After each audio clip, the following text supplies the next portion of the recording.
옥스퍼드 사전 편찬위원회가 있습니다. 이 위원회에서는 매년 11월쯤 영어에서 가장 주목할 만한 트렌드나 변화상을 보여줄 수 있는 단어를 선정해서 발표합니다. 이번 주 중에 하나님의 말씀을 묵상하면서 그 가운데 옥스퍼드 사전 편찬위원회가 2016년 한 해를 한 단어로 압축해서 평가하면서 선정한 단어가 바로 포스트 트루스라는 단어입니다. 번역을 하자면 탈진실이라는 뜻이겠죠. 그 의미는 오늘날 사람들이 아주 중요한 평가를 내릴 때 또는 한 국가의 지도자를 선출할 때 평가 대상에 대한 객관적인 지식이나 자료에 근거한 것이 아니라 의외로 순간적인 기분과 감정을 자극하는 몇 가지 구호에 휩쓸려서 평가하는 현상을 탈진실이라고 표현한 것입니다. 특별히 2016년도는 제가 미국에서 연구년을 하고 있는 기간이었는데 그 1년 동안 제가 미국의 선거 제도를 아주 상세하게 알게 되었습니다. 왜냐하면 그때 선출된 대통령이 트럼프였거든요. 1년 내내 방송에서는 선거 이야기만 하더라고요.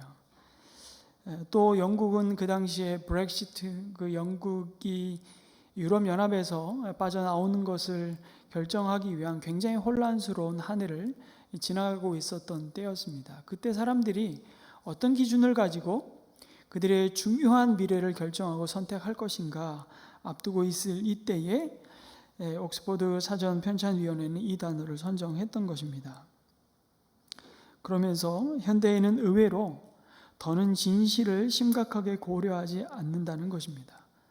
과거 그가 어떤 사람이었는지, 현재 또 그가 무슨 생각을 하고 있는지도 관심이 없다는 것입니다. 그저 감정을 자극하는 구호나 이미지가 좋으면 선택을 해버린다는 것이죠. 그러면서 일반 대중들은 그들의 감정을 아주 자극하는 짤막한 구호를 의외로 선호하는 것입니다. 그런 구호는 복잡한 현실을 정말 제대로 다 담아낼 수 없음에도 사람들은 그것에 이끌려서 일종의 군중 심리에 사로잡혀서 중요한 결정을 주저함 없이 내립니다. 그러나 문제는 구호가 얼마나 훌륭하냐, 그럴듯하게 우리의 소원을 담아내고 있느냐, 그 구호가 문제가 아니라 복잡한 현실을 제대로 직시하지 못하는 것이 문제인 것이죠. 그런데 21세기 첨단 문명을 누리며 SNS를 통해서 수많은 소통이 이루어지고 있는 이 시대 속에서도 정말 그런 어처구니 없는 결정을 우리가 많이 내리지 않습니까? 또 오늘의 21세기 시대만 그런가요? 이번 주 한 주간 말씀을 묵상하면서 이스라엘이 사사시대를 끝내고 왕을 요구하는 이 과정에서 어쩌면 그들은 탈진실의 선택을 아주 집요하게 고집하고 있는 모습을 보게 됩니다. 사무엘상 7장에서 우리는 8장에 읽은 말씀 직전에 미스바에서 이스라엘의 회개와 영적인 부흥을 이끌었던 사무엘의 모습을 보았습니다.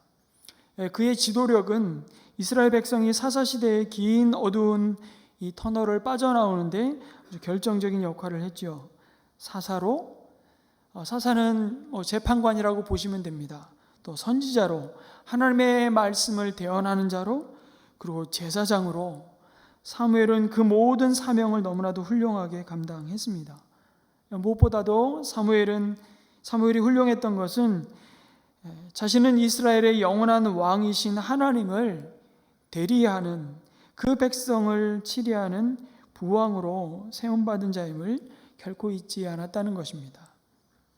왕은 아니었지만 왕의 역할을, 그리고 진정한 우리의 영원한 왕이신 하나님을 대리하는 자로 그는 훌륭하게 하나님의 뜻을 따라 이스라엘 백성들을 인도해 왔습니다.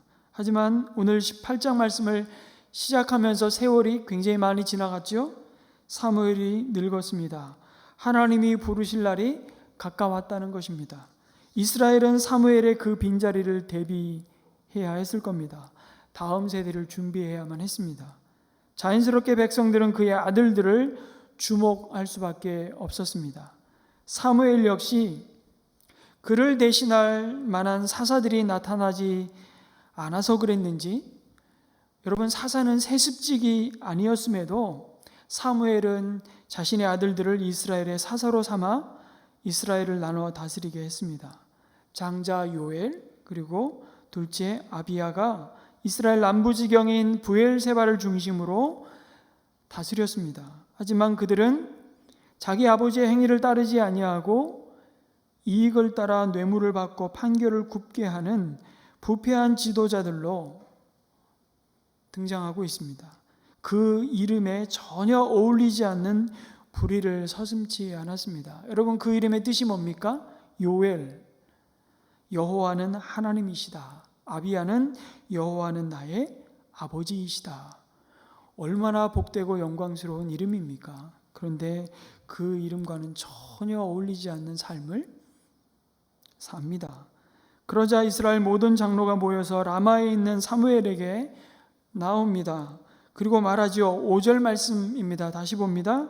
보십시오. 어른께서는 늙으셨고 아드님들은 어른께서 걸어오신 그 길을 따라 살지 않습니다. 여러분, 장로들의 이 말은 틀린 것이 아니었습니다. 이런 상황이 초래할 수 있는 이스라엘이 직면해야 할 고통과 문제를 정확하게 파악하고 있었습니다. 사무엘의 아들들에게 이스라엘의 사사로서 이 민족을 이끌 수 있는 희망이 보이지 않았습니다. 사무엘의 아들들은 마치 사무엘의 아주 정말 고통스러운 아킬레스건과 같았다고 말할 수 있을 겁니다. 다른 일에는 큰 소리 칠 수 있었습니다만 사람들의 입에서 아들들에 관한 이야기가 나오면 정말 사무엘은 할 말이 없었을 겁니다. 그래서 사람들이 자신의 자식에 관해서는 말하지 않기를 얼마나 바랬는지도 모르겠습니다. 참 누군가 말했듯이 자식, 부모의 마음대로 되지 않는 것 같습니다. 하나님이 자식을 주신 이유는 그래서 이 세상에 자기 마음대로 안 되는 일이 있음을 알게 하기 위함이라고 누군가 말했는데 사무엘에게 있어서도 두 아들의 모습은 예외가 아니었던 것 같습니다. 하나님께서 그들의 마음을 움직이시고 하나님께서 통제해 주시기만을 기도할 수밖에 없는 겁니다. 아마 사무엘 선지자도 기도하면서 계속 자신의 영적인 아버지였던 엘리 제사장의 말년의 모습을 계속 생각했을 겁니다. 그리고 그 생각이 그의 참 마음을 짓눌렀을 거예요. 그가 하나님으로부터 엘리와 그 집안의 심판의 메시지를 받아서 자신의 입으로 말했던 그 두렵고도 고통스러운 순간을 여러분 어찌 잊을 수 있겠습니까? 그런데 엘리 아들들의 모습이 자신의 자녀의 현재 모습인 것을 생각하니 얼마나 한탄스러웠겠습니까? 왜 그렇게 하나님 보시기에 참 신실했던 사무엘의 자식이 뇌물을 받고 백성들의 판결을 굽게 하는 참 몹쓸놈의 사사가 되었는지 이유를 알 수 없습니다. 성경은 그 이유를 분명하게 밝혀주지도 않고 그 책임을 사울에게 묻지도 않습니다. 아니, 사무엘에게 묻지도 않습니다. 이 점이 바로 엘리와 사무엘의 또 차이이기도 합니다. 성경이 말씀하는 데까지 말씀하고 말하지 않으면 우린 침묵해야 되지만 그럼에도 불구하고 우리 여러 가지 추측을 해볼 수 있죠. 사무엘에게도 모르긴 몰라도 뭔가 안타까운 사연들이 있었을 겁니다. 평생을 사사로 살면서 7장에 보니까 베델로, 길갈로, 미스바로 돌면서 1년의 4분의 3은 자기 집에서 머무르질 못하는 겁니다. 겨우 라마에 돌아와서도 여전히 제사를 주관하며 하루 24시간이 사무엘에겐 짧았을 겁니다. 두 아들을 아버지로서 세심히 가르치고 양육하지 못했을 겁니다. 그리고 어쩌면 자신이 너무 어려서부터 부모와 떨어져서 특별히 롤모델이 되어야 할 아버지의 상이 사무엘에게는 없었을 겁니다. 그러니 자신의 자녀들에게도 어떻게 아비 노릇을 해야 할지 모른 채 세월만이 한없이 흘렀을 수도 있습니다. 어쩌다가 사무엘의 자식들이 이 지경이 되었을까? 말씀드리지만 그 원인에 대해서 아무런 말씀도 하지 않지만 한 가지 이유를 우리가 생각해 볼 수 있다면, 여러분, 사람의 힘으로도 지혜로도 부모의 명성으로도 열심으로도 사람을 변화시키지 못한다는 것은 분명합니다. 그러면 교육하고 자녀들을 힘써 가르치는 것은 정말 아무 소용이 없는 일입니까? 지금 그 얘기를 하자는 것이 아니지 않습니까? 자식이야말로 하나님이 만지시고 키우셔야 된다는 얘기입니다. 이런 말 하잖아요. 부모가 자식을 만지면 만질수록 망가진다고. 그래서 하나님이 그 자녀에게 주신 고유한 결이 있습니다. 우리는 하나님이 자녀에게 두신 그 결을 늘 발견하고 찾고 확인시키면서 끊임없이 사실은 정말 두렵고 떨리는 마음으로 자녀를 양육하는 겁니다. 신앙의 집안에서 그럼에도 태어났다고 해서 신앙이 저절로 이어지고 그 유산을 이어받는 것도 아닌 것 같아요. 신앙은 혈통을 따라 흐르지 않습니다. 그것이 성경을 통해서 우리에게 보여주는 장면이죠. 신앙의 왕도나 지름길 또한 없어 보입니다. 동일하게 믿음을 위해서 자녀들은 각자가 인격적으로 하나님을 만나는 시간들이 절대적으로 필요하다는 것입니다. 그 만남을 위해 우리는 자리를 만들고 정말 자녀들을 위해서 많은 사랑과 인내와 마음을 기울여야 할 수밖에 없음을 보게 되는 것이죠. 그래서 부모는 이 자식을 생각하면 한없이 하나님 앞에 겸손해질 수밖에 없는 것 같습니다. 이런 책이 있습니다. The Death of Christian Britain 이라는 책이 있습니다. 2판이 나왔는데요. 19세기까지 전 세계에서 선교사 파송국가 1위인 나라가 어디였을까요? 책 제목에 나오지 않습니까? 영국이었습니다. 그런데 지금 영국에 매주 교회를 가는 인구는 3%밖에 되지 않습니다. 그 이유를 설명하고 있는 책인데요. 이유는 딱 하나입니다. 표현을 이렇게 해놓았습니다.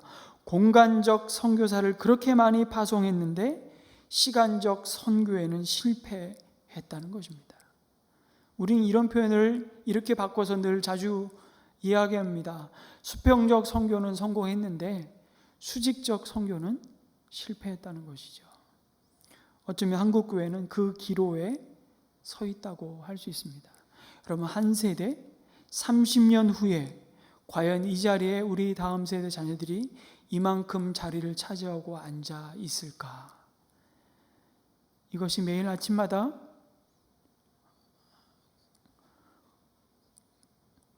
고통스럽게 기도하는 기도의 제목입니다. 여러분, 우리는 하나님께서 왜 아프리카로 가지 않았냐고 뭐라고 하지는 않으실 것 같습니다. 공간적 선교사로 가지 않아도 괜찮을 것 같습니다. 왜냐하면 우리를 두신 그 자리가 사실은 땅끝이기 때문에 그렇습니다. 그러나 우리에게는 이 시간적 선교사의 사명이 있다는 것을 우리는 잊어서는 안 됩니다. 그 부르심 앞에는 누구도 예외일 수 없다는 사실을 이 사무엘과 엘리의 삶을 통해서, 다시금 이 사무엘 이스라엘 역사를 통해서 우리에게 보여주고 있습니다.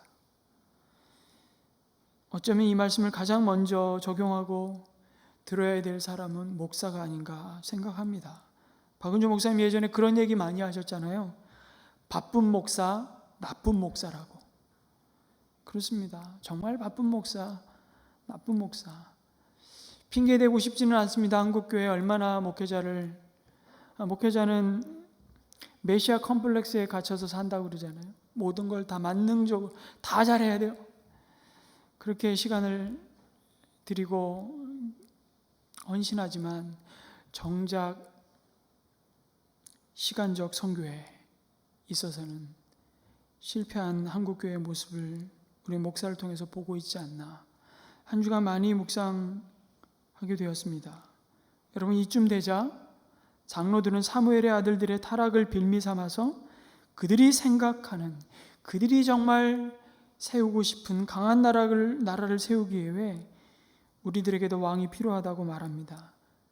당신 아들들은 깜이 아니라고 세습 사사들을 거부하고 왕을 세워 이스라엘을 다스리게 해달라고 요구했습니다.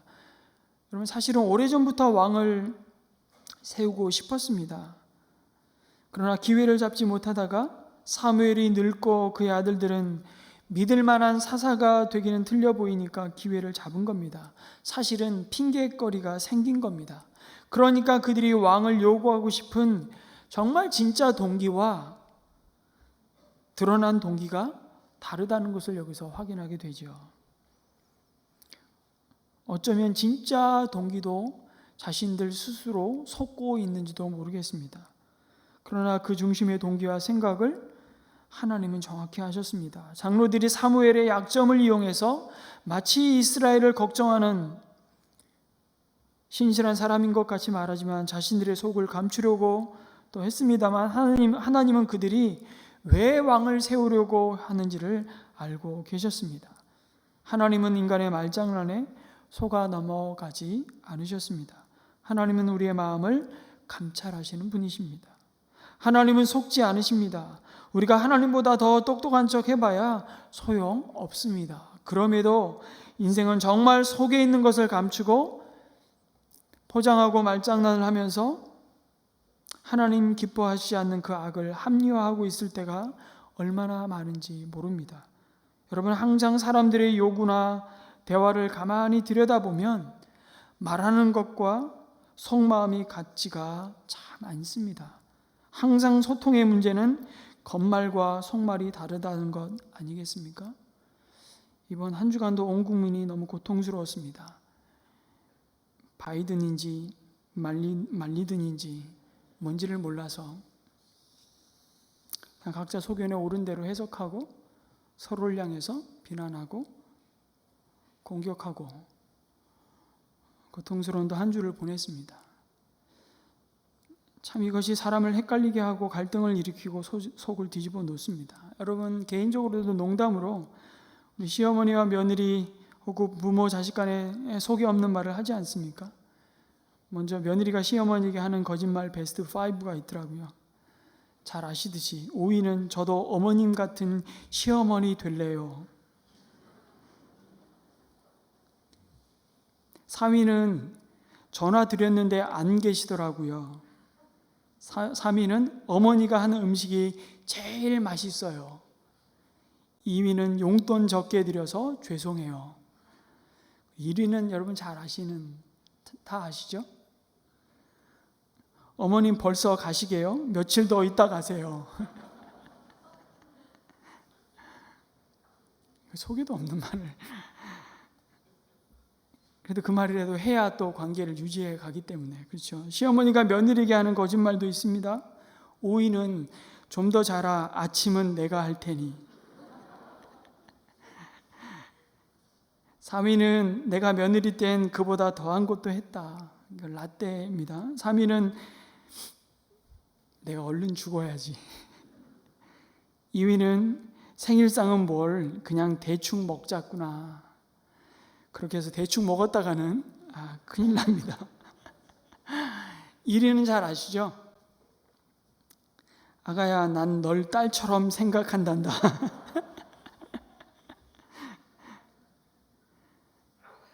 그런데 하나님 앞에서도 우리는 이런 이중적인 태도를 참 고집합니다. 집요하게. 한마디로 정직하지 않은 겁니다. 그들의 중심의 동기는 보이지 않는 왕이신 하나님을 못 믿겠다는 것입니다. 한마디로 눈에 보이지 않는 하나님을 우리 왕으로 모시고 더 이상 살고 싶지 않다는 겁니다. 불안하다는 거죠. 그래서 우리도 보이는 왕 달라는 겁니다. 그 왕만 있으면 우리는 이전보다 더 강해질 것이고 행복해지고 당당해지고 세상을 향해 어깨 펴고 살 수 있다는 겁니다. 그래서 왕을 달라고 하는데 그 왕은 누구와 같은 왕입니까? 이 표현이 굉장히 중요합니다. 누구와 같은 왕이요? 이방 나라들처럼, 블레셋이나 암몬이나 에돔 왕이나 모압 왕처럼, 심지어 그들이 피라미드과 같은 그 불가사의한 건축물을 채찍맞으며 건축하며 그들을 종으로 부렸던 이집트 파라오 왕 같은 그 왕을 세워 달라는 겁니다. 여러분, 그들에게 왕이 없어서 문제였습니까? 왕이 없어서 평안이 없었습니까? 그들에게는 언제나 왕이 계셨습니다. 바로 하나님이 그들의 왕이셨죠. 문제는 그 왕을 왕으로 인정하지도 따르지도 않았다는 겁니다. 눈에 보이지도 않는 그런 왕을 우리가 더 이상 뭘 믿고 따르겠냐는 것이죠. 사실 하나님은 이미 오래전에 이스라엘 백성이 하나님께 왕을 요구하실 것을 다 아셨습니다. 그리고 그들 위에 세워질 왕은 너희들이 택하는 것이 아니라 내가 택할 것이고 내가 선택한 왕이어야 하고 그 왕은 반드시 따라야 할 삶의 모습이 있다고 말씀해 주셨습니다. 언제요? 이미 가나안 땅에 들어오기도 전에 광야에서 모세의 입을 통해 신명기 17장 14절 이하에 놀랍게 말씀해 주십니다.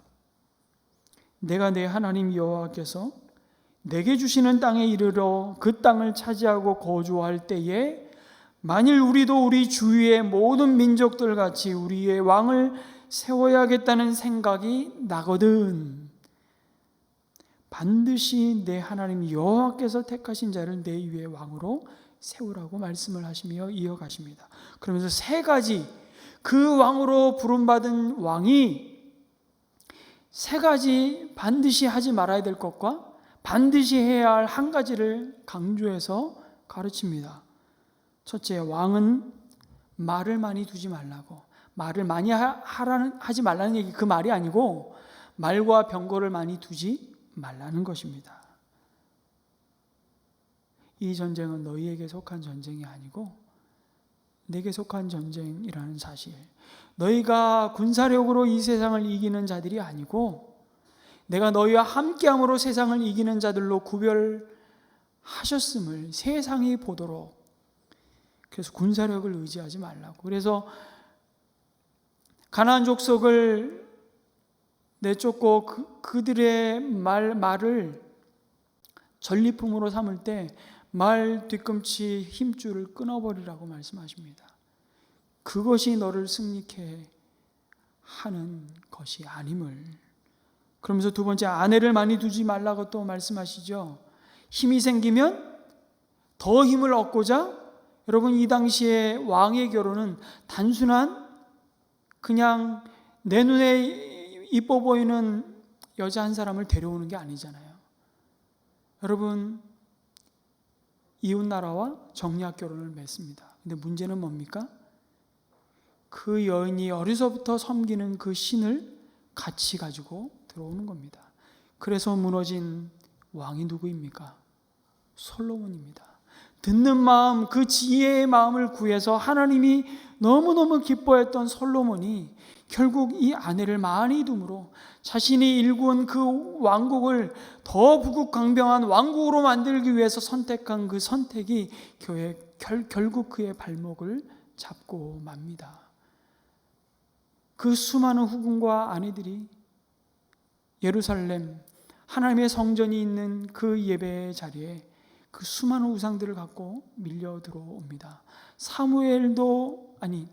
솔로몬도 그 아내들을 달랠 수가 없는 거예요.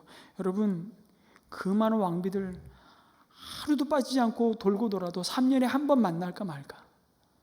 여러분 그들이 그 외로운 밤을 어떻게 어려서부터 섬겼던 우상을 섬기면서 그냥 온 나라에 이스라엘 백성의 구별된 그 정체성을 훼손하고 맙니다. 하나님을 향해 전심이었던 솔로몬의 마음이 반심이 되고 반심이었던 그 마음까지도 무심하게 되어버리는 어처구니 없는, 그리고 솔로몬 이후에 그 나라는 두 동강이 되고 말죠. 세 번째는 은금을 탐하지 말라. 설명드리지 않아도 알 것입니다. 왜 왕이 은금이 필요 없다고 말씀하지 않고 은금을 탐하지 말라고. 결국 그 은금으로 말미암아 하나님 앞에 정직하고 공의로운 판단자로서의 왕의 역할을 감당할 수 없게 될 것임을 잘 아셨습니다. 그러면서 이 세 가지를 하지 않기 위해 반드시 왕이 행해야 할 한 가지를 마지막에 말씀하시죠. 율법서를 복사해서 침대 곁에 놓고 그것을 주야로 묵상하라고. 그럴 때 백성들에게 군림하는 왕이 되지 않고 진정 백성을 섬기는 자로 서기 위해 자기 위에 왕 되신 하나님을 잊지 않게 하시도록 하나님은 말씀을 등사해 주야로 읽으라고 말씀하시죠. 그런데 여러분, 이 왕은 참으로 이상한 왕입니다. 이상적인 왕이라는 의미가 아니고 세상 왕과의 모습과는 너무나도 다른 왕이기 때문에. 그런데 이런 왕이 이스라엘 열방 가운데 구별하신 하나님의 백성을 다스릴 왕의 모습이라고 말씀하시죠. 이 왕은 백성들을 위해 낮아지고 섬기는 왕입니다. 백성들을 돕는 왕입니다. 안타깝게도 세상엔 이런 왕이 없습니다. 그러나 이스라엘 왕은 왕 되신 하나님의 대리 통치자로 세움받은 하나님의 부왕이기에 하나님의 다스림을 그 자신이 먼저 받지 않는 한 하나님의 언약의 백성을 다스릴 수 없는 왕이라는 사실을 이미 오래전에 모세의 입을 통해서 이스라엘 백성들에게 경고로 말씀해 주셨습니다. 자신의 탐욕과 영광을 이루기 위해서 백성을 동원하고 종으로 삼는 왕이 아니라 왕 되신 하나님의 뜻을 이 땅 가운데 이루는 자로 부름받은 자가 이스라엘의 왕이라고. 결국 다시 말해서 이스라엘의 왕의 모습은요, 하나님을 가장 닮은 그 정점에 서 있는 자가 바로 이스라엘의 왕이었습니다. 이것을 보면 하나님은 왕을 세우는 자체를 악하다고 말씀하신 것이 아닙니다. 문제는 그 왕이 하나님이 원하시는 왕이 아니라 다른 왕을 요구하는 데 있었던 것이죠. 왕을 요구하는 이스라엘 백성들의 그 목적이 하나님 보시기에 결코 선하지 않았다는 것입니다.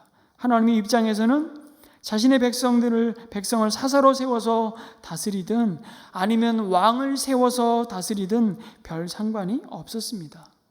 그러면 사사라고 해서 모든 사사가 정말 하나님의 대리 통치자로 이스라엘을 하나님의 뜻을 따라 잘 다스렸습니까? 아니잖아요. 엘리와 그 아들들을, 사무엘의 아들들을 보십시오. 그러니 사사 제도는 옳고 왕정의 제도는 악하다고 말할 수 있습니까? 아닙니다. 없습니다. 정치 제도, 통치 방법의 문제가 아니라는 것입니다. 그것이 본질이 아니라는 것이죠. 왕을 세우면 이전에 누리지 못했던 그 더 부국 강병을 누리는 문제가 아니었습니다. 그럴 수도 없거니와. 하나님은 온 세상의 하나님이신데 그것이 뭐 그리 중요하겠습니까? 그게 사사가 되었건 왕이 되었건 하나님의 궁극적인 다스림을 받아들이면 왕이면 어떻고 사사면 어떻습니까? 제도나 방법이 문제가 아니라는 것이죠. 인간의 근본 문제는 바로 자기가 기준이 되고 자기가 법이 되어서 사는 바로 그 죄가 문제입니다. 하나님의 자리에 자신이 앉아서 자기가 결정하고 자기의 판단이 기준이 되는 세상을 만들고 싶어하는, 하나님께 등 돌리고 하나님을 떠난 것이 문제입니다. 그래서 문제는 하나님이 선택하지 않으신 다른 왕을 요구하는 것입니다. 그 왕이 바로 사울이었습니다. 사실은 하나님은 이것을 나를 버려서 자기들의 왕이 되지 못하게 한 것이라고 말씀하죠. 무슨 말씀입니까? 이 백성이 눈에 보이지 않는 하나님이 우리의 왕이신 것을, 다시 말씀드리지만, 싫어한다는 것이죠. 거북하다는 겁니다. 당장 우리의 문제를 속 시원하게 해결해 줄 것 같지 않다는 겁니다. 한마디로 못 믿겠다는 것이죠. 오히려 불안하고 안정적이지 않다고 주장합니다. 그런데 가만히 열방의 왕을 보기 시작하니 왕이 한마디 하면 일사불란하게 움직이고, 그냥 국지전이 아니고 나라와 나라의 전쟁이 생기니까 막강한 군사력을 동원해서 승승장구하고 경제적으로도 훨씬 잘 먹고 잘 살게 하더라는 겁니다. 가시적으로 성과가 보이는 것이죠. 업적이 있으면 또 얼마나 그것을 부각시킵니까? 이 모든 것이 우리의 왕 덕분이라는 것을 백성들이 알게 하기 위해서 여러분 대대적인 퍼레이드를 벌립니다. 그래서 독재 국가일수록 퍼레이드를 많이 하는 이유가 바로 그겁니다. 내 덕분에 너희들이 먹고 산다는 겁니다. 얼마나 폼나 보입니까? 이제 우리도 제대로 된 나라 만들어 보겠다는 것입니다. 그래서 왕을 버리고 그들은 왕을 요구합니다. 아이러니하죠. 왕 대신 하나님을 버리고 스스로 선택한 우리의 왕을 요구합니다. 그래서 강조형이 어디냐면 우리에게 우리 반복해서 19절 20절에는 무려 개역개정에 7번이나 우리라는 단어가 나옵니다. 우리의 왕이라는 거예요. 나를 만족시키고 나를 대신해서 전쟁을 치를. 그러나 세상은 공짜가 없습니다. 그것이 세상이 우리에게 가르치는 거예요. 우리를 대신해서 왕이 전쟁을 치른다고요? 그러나 결국은 너희들은 그 왕의 노예가 되고 말 것이라는 것이 경고의 결론이지 않습니까? 우리의 왕만 있으면 된다고 말하지만 이것이 이스라엘의 비극이 되고 맙니다. 아니, 이스라엘만의 비극이 아니라 모든 인생의 비극이라고. 또다시 이스라엘은 큰 영적인 어두움과 기로에 서게 되죠. 그들이 본 것이 주변에 있는 열방이었습니다. 주변의 열방이 눈에 들어오기 시작할 때 그들은 망가지기 시작했습니다. 왜요? 여러분, 열방 중에서 그들을 구별한 것이 그 열방으로부터 불러낸 것이 하나님의 은혜요 복인데 그 구별된 이스라엘이 그 구별됨을 없애겠다는 얘기이기 때문이죠. 하나님이 그들에게 부여하신 정체성을 거부하는 것입니다. 그렇게 살고 싶지 않다는 겁니다. 왜 우리만 그렇게 독특하게 살아야 되는 거냐고 지금 말하는 거예요. 여기서 독특하다는 말은 거룩하게 구별되어 왜 우리만 그렇게 살아야 되느냐는 겁니다. 이스라엘을 다른 나라들처럼 만들기 위해서 하나님은 출애굽시킨 민족이 아니었음에도 이스라엘이 태생된 그 뿌리부터 부정하고 있습니다. 이들을 왜 불러냈습니까? 레위기 20장 26절은 이렇게 말씀합니다. 같이 읽을까요? 시작. 나 주가 거룩하니 너희도 나에게 거룩한 사람이 되어야 한다. 나는 너희를 뭇 백성 가운데서 골라서 나의 백성이 되게 하였다. 열방처럼 세운 것이 아니라 그 열방 가운데 구별하셔서 불러내셨다는 것입니다. 어둠에서 빛으로, 사망에서 생명으로, 죄의 자리에서 의인의 자리로, 무질서에서 하나님이 약속하신 그 질서의 자리로 그들을 불러내시고 건져내셨음에도 불구하고 다시 애굽으로, 이집트로 돌아가겠다는 겁니다. 가나안 땅에 들어와서도 광야에 있을 때와 다름없이 그들은 애굽을 그리워하고 애굽으로 돌아가겠다고 소리칩니다. 여러분, 우리 삶의 위기 중에 제일 심각한 그래서 위기는 그 정체성을 잃어버리는 것입니다. 내가 그리스도께 속한 자라는 그 정체성. 여러분, 돈이 없어서 위기가 아닙니다. 건강이 나빠져서 위기가 아니고요. 사업이 어려워서 위기가 아닙니다. 주식시장이 폭락하고 금리는 올라가고 집값은 내려가고 환율은 폭등해서가 위기가 아니라 모든 위기의 뿌리는 근원은 내가 하나님의 말씀을 듣지 않으며 주님의 인도와 다스림을 받는 자로 구별된 자라는 그 정체성을 잃어버리는 것이 정말 위기입니다. 출애굽기 19장 6절에 그들의 정체성을 이렇게 말씀합니다. 자주 읽는 말씀이지만 또 읽겠습니다. 시작.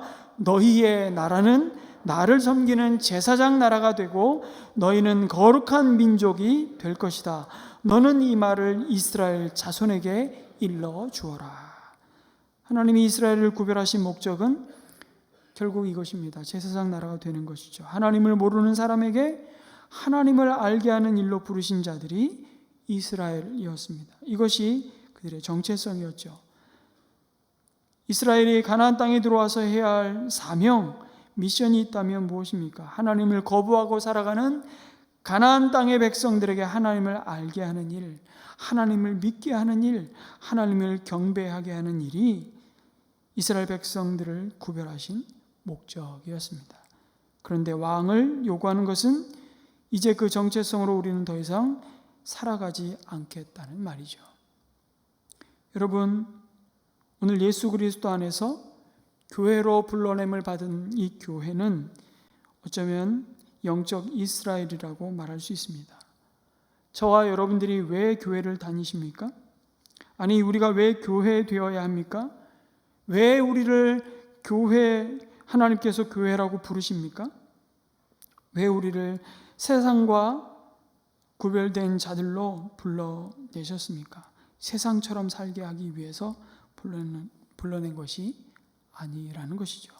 세상과 구별된 백성으로 우리를 세우기 위해서 우리를 교회라고 부르시는 겁니다. 그 일을 위해서 예수님께서는 십자가에 달리셨습니다. 우리를 세상 사람들처럼 성공하고 세상 사람들처럼 그 방법대로 누리고 살게 하시기 위해서 우리를 부르신 것이 아닙니다. 여러분, 누리지 말라는 얘기도 아니고 성공하지 말라는 얘기도 아닙니다. 그것만이 우리의 목적인 것처럼 살고 그 길을 따라간다면 우리는 더 이상 구별됨이 없는, 그래서 그 이름에 어울리지 않는 모습이 결국 하나님의 존귀하신 이름을 욕되게 한다고 말씀하시죠. 우리가 세상과 같아지려면 그래서 교회가 왜 필요하냐고, 우리가 세상과 구별되지 않게 살려면 교회가 왜 이 땅에 존재해야 하느냐고 지금 그것을 우리에게 묻고 있는 것입니다. 사무엘은 이들의 요구에 마음이 상했다고 말씀합니다. 하지만 아무런 말도 할 수 없었습니다. 다만 하나님께 엎드리며 기도할 뿐이었죠. 마음이 상한 사무엘에게 하나님은 이렇게 대답하십니다. 백성의 요구는 너를 배척하는 것이 아니라 하나님의 이스라엘의 왕 되심을 배척하는 것이라고. 그리고 그들은 출애굽한 때부터 줄곧 그래왔다는 것입니다. 하나님 보시기에 새삼스러울 것도 없다고 말씀하십니다. 하나님 굉장히 쿨하십니다. 그럼에도 불구하고 하나님께서는 사무엘에게 백성들의 요구를 들어주라고 말씀하십니다.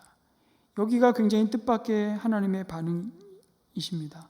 하나님께서는 장로들의 요구가 갖는 그 배교적인 동기에도 불구하고 그들의 요구를 들어주셨습니다.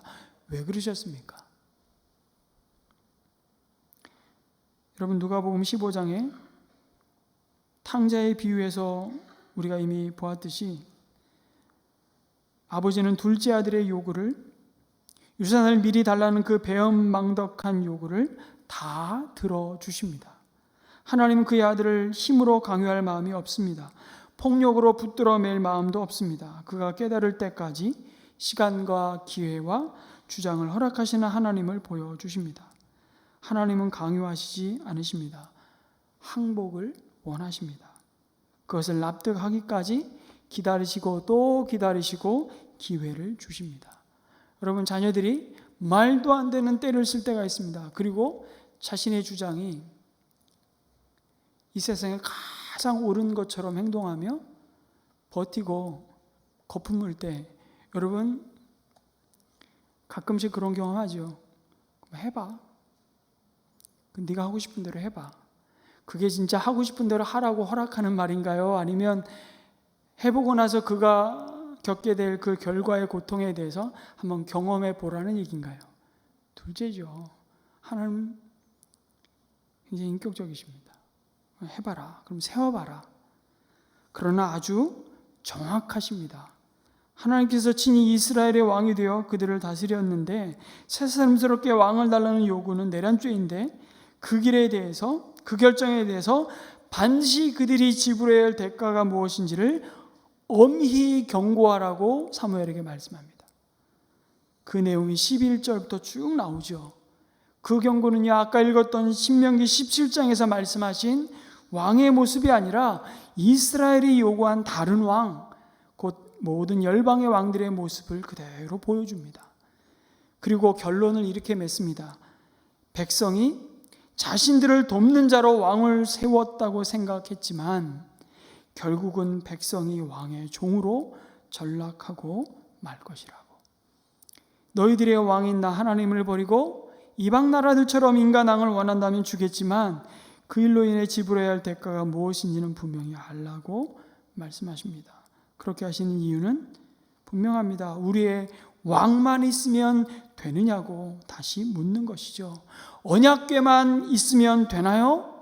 그렇게 물었던 것처럼 언약궤만 있으면 마치 전쟁에서 승리는 보장된 것처럼 착각하는 미신적 신앙을 깨우쳤던 것처럼 왕만 있으면 우리의 모든 문제는 다 해결받는다고 생각하는 그 어리석음과 교만으로부터 그들에게 다시 돌이킬 기회를 주셨던 겁니다. 너희들이 고난을 받고 전쟁에서 패한 이유는 언약궤가 없어서도 아니고 너희를 이끌고 전쟁에 나가 너희를 대신해서 싸울 왕이 없어서도 아니란다. 왜 그것을 모르느냐? 한번 생각해 봐라. 여러분, 블레셋과 전쟁을 해서 이긴 것이 어디 너희들이 가진 용맹함과 무기 때문에 이겼냐는 것이죠. 그건 말이 안 된다는 것입니다. 여러분, 블레셋은 철기 문화를 가진 자들이었습니다. 그런데 그들과 맞서 싸우는 이스라엘은 정말 변변한 무기가 없어서 가나안 땅에 그 오랜 세월을 지내면서도 여러분, 칼 한 자루가 없었다니까요. 이스라엘 군영에 군대의 조직도 없었지만 사울 왕과 그 아들 요나단 외에는 제대로 된 칼 한 자루가 없었다니까요. 그런데 다윗이 돌 5개 하고 물매 들고 나가서 여러분, 중무장한 블레셋 장수 골리앗을 어떻게 싸워서 이깁니까? 이건 이길 수 없는 싸움입니다. 그런데 이겼다니까요. 결과만 보면 다윗이 한 방에 때려 눕혔다니까요. 그럼 우리는 뭘 봐야 되는 것입니까? 앞으로 우리도 골리앗처럼 정말 중무장하고 제대로 된 무기와 군대를 조직하고 힘을 기르고 훈련해서 언제든지 당당하게 맞서 싸울 힘을 키우자. 여러분, 이러고 있으면 하나님의 마음이 속이 터지는 겁니다. 마음이 타들어 가시는 거죠. 다시 한번 기회를 주고 설득하십니다. 그런데도 여전히 그들은 왕을 달라고 합니다. 19절 말씀입니다. 이렇게 일러주어도 백성은 사무엘의 말을 듣지 않고 말하였다. 그렇지 않습니다. 우리에게도 왕이 있어야 되겠습니다. 그들의 고집을 꺾지 않습니다. 이들은 제사장 나라로서 열방과 다르게 부름받은 그 부름을 거부하고 세상을 닮고자 하는 그 닮음을 선택했습니다. 이것이 언제나 왕이 계셨으나 다른 왕을 요구하는 타락한 이스라엘의 모습입니다. 말씀드린 대로 19절에서 20절에 반복되는 단어는 우리입니다. 이제 왕은 우리가 세우고 우리가 원하는 것을 대신 이루어 줄 수 있는 자가 왕이 되어야 한다고 말합니다. 그들이 바란 것은 하나님을 의지하는 거룩한 나라가 아니라 결국 인간 왕이 다스리는 강한 나라였다고 말씀하죠. 그러나 주님은 말씀하십니다. 결국 너희들은 그의 종이 되고 말 것이다. 18절에 그리고 이렇게 말씀하십니다. 같이 읽겠습니다. 시작. 그때야 당신들이 스스로 택한 왕 때문에 울부짖을 터이지만 그때에 주님께서는 당신들의 기도에 응답하지 않으실 것입니다. 여러분, 하나님 외에 다른 어떤 것이 우리의 왕이 되는 순간 우리는 그것의 종이 되고 말 것입니다. 오늘도 매일매일 그 씨름을 하고 있습니다. 호시탐탐 사탄은 우리 마음의 보좌에 앉으신 왕이신 하나님을 대신할 것들을 우리에게 보여주면서 절하라고 유혹합니다. 그러면 천하 만국을 주겠다고 하죠. 자기 것도 아니면서 자기가 줄 수 있는 양 사기치는 존재, 그래서 속이는 영 사탄이 오늘도 주의 백성들을 마구마구 흔들어 놓습니다. 우리의 믿음을. 주님만이, 하나님만이 우리의 왕이시다라는 그 믿음을 마구마구 흔듭니다. 그러면서 섬김이 아닌 성공을 위해서 살라고 말합니다. 오징어 게임 에이미상 6개를 탔는데 저는 오징어 게임 장면 가운데 기억나는 장면, 별로 기억하고 싶지 않은 장면들 많은데 늘 그 장면이 늘 머릿속에 떠올라요. 게임 마치고 돌아올 때쯤 되면 더 큰 상금이 그들 머리 위에 있는 돈 저금통에 수북이 쌓여가는 장면. 돈이 있어야 될 곳은 그들의 머리 위가 아니라 그들의 발밑이어야 됨에도 불구하고 그들은 그 돈을 자신의 머리 위에 세워놓는 순간 모든 인간의 질서는 무너지고 하나님의 형상을 따라 지음받은 인간의 존엄은 파괴되고 마는 것이 오징어 게임입니다. 그 메타포를 저는 잊을 수가 없어요. 너무 잘 만든 드라마예요. 그 한 장면만큼은. 그렇죠. 섬김이 아닌 성공을 위해서, 대접받기 위해서, 대접이 아닌 대접받기 위해서. 그러나 진정한 왕은 누군지를 주님은 사실 기다리게 하시기 위해 그들에게 왕을 허락하십니다. 끊임없이 왕을 경험하면서 생긴 소망이 무엇입니까? 아, 진짜 왕이 오셔야 되겠구나. 참 왕이 이 땅에 오셔야 되겠구나. 인간 왕이라는 존재가 누구인지를 때로는 정말 고통스럽게 경험하면서 영원 전부터 영원까지 언제나 왕이셨던 하나님은 예수 그리스도를 미리 갈망하게 하셨던 겁니다. 만왕의 왕이신 주님은 인자가 이 땅에 온 곳이 섬김을 받으려 함이 아니고 섬기기 위해서, 그리고 마침내 자신의 목숨을 모든 사람의 대속물로 드리기 위해 오셨다고 말씀합니다. 하나님은 어떤 왕을 예비하고 계십니까? 하나님을 구하며 자기 백성들을 위하여 자기가 희생할 왕을 준비하고 계셨습니다. 그러나 이 백성은 여전히, 그리고 오늘 이 시대에도 하나님이 보내신 왕을 거부합니다. 그 장면이 고스란히 복음서에 이렇게 기록되어 있습니다. 요한복음 19장 15절을 한번 읽겠습니다. 시작. 그들이 외쳤다. 없애버리시오, 없애버리시오. 그를 십자가에 못 박으시오. 빌라도가 그들에게 말하였다. 당신들의 왕을 십자가에 못 박으란 말이요? 대제사장들이 대답하였다.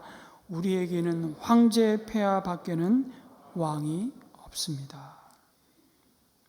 하나님이 원하시는, 하나님이 예비하신 왕을 세우시고 보내주셨는데 이스라엘이 외쳤습니다. 없애버리시오, 없애버리시오. 우리에게는 황제 폐하 밖에는 왕이 없습니다. 우리도 이렇게 외치고 있지는 않습니까? 우리에게 왕만 있으면 되나요? 우린 다시 질문을 받고 이렇게 물어야 합니다. 누가 우리의 왕이십니까? 우린 누구의 다스림을 받고 있느냐는 것이죠. 성도 여러분, 우리가 어떤 형편에 있든지 매일매일 예수님을 우리의 왕으로 고백하며 내 현실의 왕이 되어 주시기를, 내 마음의 주가 되어 주시기를 순간마다 요청하며 믿음으로 나아가는 우리 모두가 되기를 간절히 소망합니다.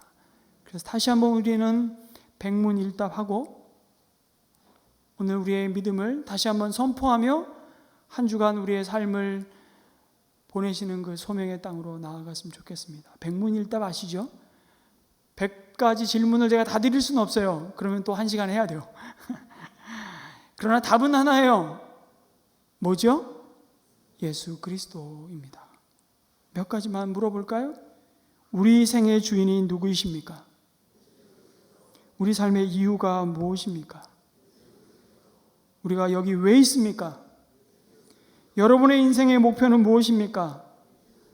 어떻게 하면 죄 사함을 받을 수 있습니까? 영원한 생명을 어떻게 하면 얻을 수 있습니까? 어떻게 절망에서 소망이 생길 수 있습니까? 병든 사람에게 전해줄 메시지는 무엇입니까?